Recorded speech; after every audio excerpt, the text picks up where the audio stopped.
The sound came from somewhere out ahead in the white. Marcus had been walking this stretch of Arctic coastline for nearly 2 hours and had heard nothing but wind. The kind of deep, directionless silence that presses against your ears until you start to wonder if your hearing is still working.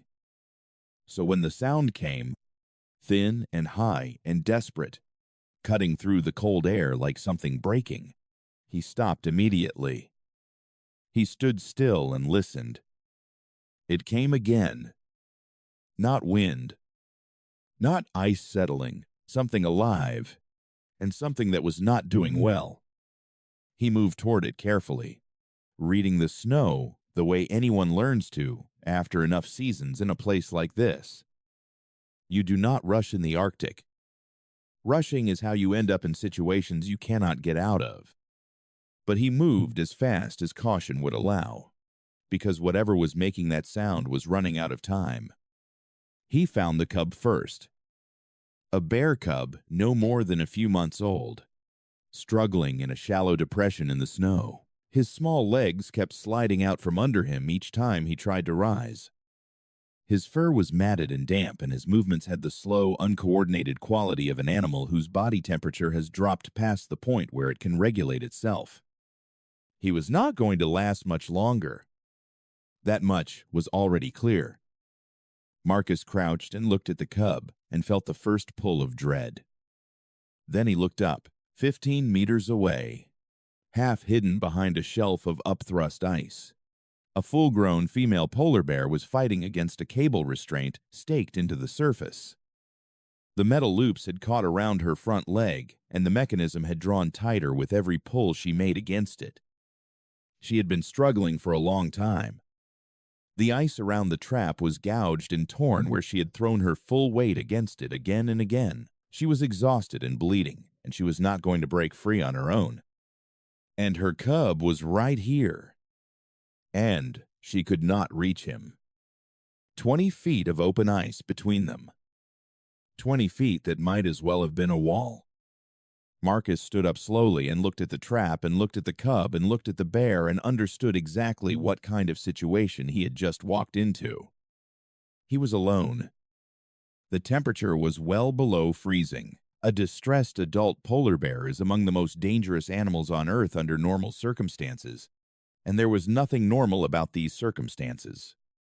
What he was about to attempt was going to require him to get within arm's reach of her. He started toward the cub anyway. He moved slowly, keeping his body low, speaking quietly as he went. Calm and continuous sound, nothing specific, just the audible signal that he was not a threat and was not going to rush. The cub watched him come with eyes that were glassy and unfocused, too depleted to run even if the instinct had been there. Marcus held out his hand and waited. The cub looked at his hand for a long moment. Then whatever resistance remained simply ran out. He went still. Marcus lifted him and felt how shockingly light he was. Felt the trembling that ran continuously through his entire small body, and drew him against his chest and wrapped his coat around him. The mother bear came off the ground. She rose onto her hind legs, and the sound she made traveled through the ice and up through Marcus's feet before it reached his ears. He did not run. He turned slowly to face her and held his ground and kept his voice at the same low, steady pitch. Running would end this in the worst possible way. Standing still and facing her was the only option that had any chance of working. He began walking toward the trap. She dropped to all fours and tracked every step he took, growling without pause. Her eyes locked on him and on the cub pressed against his chest. He could see the cable mechanism clearly as he approached. Commercial-grade restraint, designed to tighten under tension, with metal joints that had been sitting in sub-zero temperatures for hours. He reached it and crouched and began working with both hands. The cold took his fingers almost immediately. Within the first minute, his hands had gone from painful to numb to something beyond numb. a remote, disconnected sensation, as if he were operating them from a distance and hoping for the best. He could feel the mechanism only in the roughest sense. He worked by sight and by pressure and by the process of trying each possible movement until one of them gave slightly, and then following that movement until it gave again. The bear was close enough that he could hear each breath she took. He did not look at her. He focused on his hands and on the cable and on the next small movement required. The cub had gone completely still inside his coat. The mechanism was released. She came forward so fast that Marcus had no time to do anything except stay where he was. She went around him in a surging arc, and her nose found the coat before he had fully registered that she was free. He opened the front of his coat, and the cub spilled forward into her reach, and she pressed her face against him and made a sound he had never heard before from any animal. Something low and private and enormous with relief. Marcus stepped back and let them have the moment. Then he heard the engines. 2 snowmobiles, maybe 3, approaching from the northwest. Still distant, but closing fast. He had very little time. He moved to the mother's flank and pushed. It was an absurd thing to do, pushing a 500-pound polar bear with both hands flat against her side. But she yielded to the pressure, turning away from the trap site, and he kept pushing until she was moving under her own momentum with the cub pressed against her.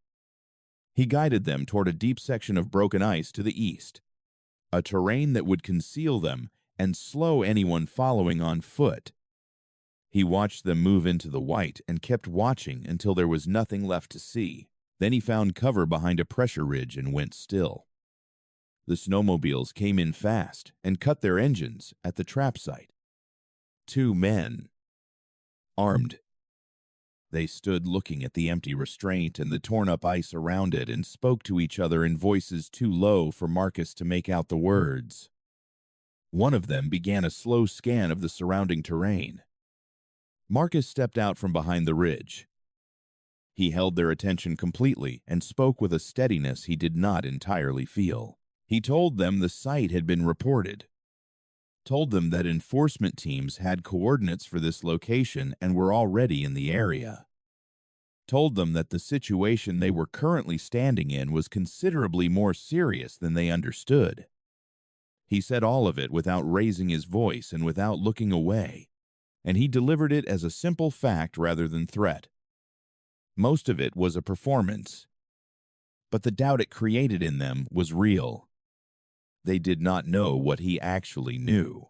They did not know who he had contacted or how much time they had. In a place this remote, uncertainty is its own kind of leverage. They exchanged a long look. Then one of them lowered his weapon. They got back on their machines and left, and Marcus stood alone on the ice and listened to the engine sound fade until the Arctic was quiet again. Somewhere out across that white, a mother bear was walking with her cub against her flank. Both of them alive. Both of them moving. He turned and started the long walk back, and he told himself that was the end of it. For several months, it was. The season changed. The ice shifted. Marcus returned to the same patrol routes and filed his reports, and did what could be done through proper channels. The days settled back into their ordinary rhythms, and the events of that afternoon took on the slightly unreal quality that intense experiences sometimes acquire with distance. He had mostly stopped turning it over in his mind. Then one morning he cut across a stretch of open ice and found boot prints in the snow. He recognized them immediately. The pattern of the sole, the spacing of the stride. He had spent enough years reading snow to know what he was looking at. He stood still for a moment and thought about his options. Then he followed the tracks, because not following them was not something he was actually capable of doing. He tracked them for 20 minutes before he understood where they were leading. By then it was too late to change course without being seen. They had positioned themselves well. When they came out of the white on both sides of him, he had no room to run and nothing to run toward. There were 3 of them this time. They took him down efficiently and bound his wrists behind him, and one of them told him with complete flatness that he had caused enough trouble and that today was when the trouble ended. They moved him further out across the ice, away from any route where he might be found. And Marcus worked at the binding with his fingers and found almost no give, and understood with cold clarity that the situation was genuinely bad. He could not pull free. He could not outrun them. He had no way to call for help and no reason to expect any. He kept working at the binding and said nothing, and tried to think. The white shape came over the pressure ridge ahead of them without any warning at all. She was on them before anyone had time to process what they were seeing. Enormous and fast, and completely silent until she was not. And then the sound she made hit the open air, and every instinct the 3 men possessed fired at once. They did not make a decision to run. Their bodies simply ran, scattering in separate directions across the ice. And within seconds there was nothing left of them but the fading sound of desperate footsteps. Marcus pulled his wrists apart and felt the binding give way in the sudden slack of the moment. She stood a few meters away and looked at him. He looked back at her. Beside her, partially visible at her flank, a cub watched him with calm, curious eyes. Larger now, solid and healthy. Nothing like the trembling creature he had held inside his coat all those months ago. She held his gaze for a long moment. Then she stepped forward and lowered her head, and he felt the warmth of her breath against his hands. And when she stepped back, the last of the binding had come loose. Marcus stood on the ice with his freed hands at his sides and looked at her and could not find any words for what he was feeling. So he said nothing. She looked at him for a moment longer. Then she turned and walked back toward the ridge, her cub falling into step beside her, and the 2 of them disappeared together into the white. He stood there alone in the silence of the Arctic for a long time after they were gone. Some things do not need language to be understood. Some debts are settled in ways that make every other kind of accounting feel small. He had made a choice on a cold morning to help 2 animals who had no way to ask for it. And something in this vast and indifferent wilderness had been remembered. He turned and walked toward home. What Marcus encountered across those 2 days reflects a reality playing out across the entire Arctic. Illegal poaching remains a serious and persistent threat to polar bears, a species already under severe pressure from habitat loss. The global polar bear population stands at an estimated 20,000 to 25,000 individuals. The IUCN lists them as vulnerable, and current projections suggest 2/3 of that population could be lost by mid-century. Enforcement in remote Arctic regions is chronically under-resourced, and the animals most at risk have no voice in the decisions shaping their world.